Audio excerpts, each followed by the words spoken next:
holed up inside with the armed gunman. A Somali rebel group is claiming responsibility, and they are refusing to negotiate the release of the people inside. Medical teams scrambling to get the injured into hospitals. Additional first aid workers standing by in case more victims arrive. Police and Kenyan troops rescuing more than 1,000 people, including many Americans from the upscale Nairobi Mall. But more than 50 people are dead and nearly 200 wounded after the attack launched Saturday with grenades and assault rifles. And gunmen are still holed up inside with an unknown number of hostages. We are doing everything reasonably possible to make sure that the hostages who are still in the building come out safely. New troops have been sent to the mall to assist in the standoff, but the militant attackers are refusing to negotiate, and natives say they blend in. You won't know who is who, because they mingle in between us. Kenyan leaders say there are about 15 attackers. Al-Shabaab, a Somali group with ties to Al-Qaeda, is claiming responsibility on Twitter, and concern is spreading. U.S. officials are worried about the ties to the U.S. as well as the regional instability that groups like Al-Shabaab represent. Meanwhile, the Kenyan president promises the militants will be brought to justice. Let me make it clear that we shall hunt down the perpetrators wherever they run to.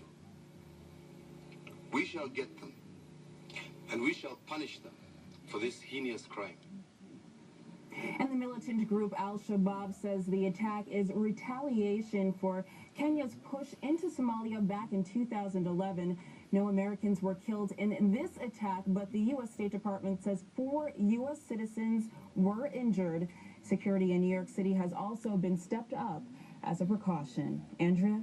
Janelle, thank you. And we do invite you to stay with CBS 2 and CBSNewYork.com for continuing coverage of the Kenyan mall massacre.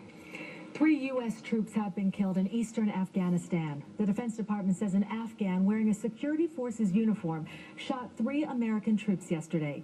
It happened inside an Afghan army base near the Pakistan border. Staff Sergeant Timothy Raymond McGill of Ramsey, New Jersey, was one of the victims. The 30-year-old joined the military in 2001 and was assigned to the Rhode Island National Guard as a weapons sergeant. He is survived by his parents. Stunning accusations this morning against a head of security accused of setting a string of fires at 2 Manhattan hotels. The FDNY says Mariano Barbosa Jr. is charged with setting 5 small fires inside Yotel on 10th Avenue since 2011. Barbosa worked there as director of security. The FDNY says he also set 3 fires at the luxury Soho Grand Hotel during his time there as a security guard in 2009 and 2010.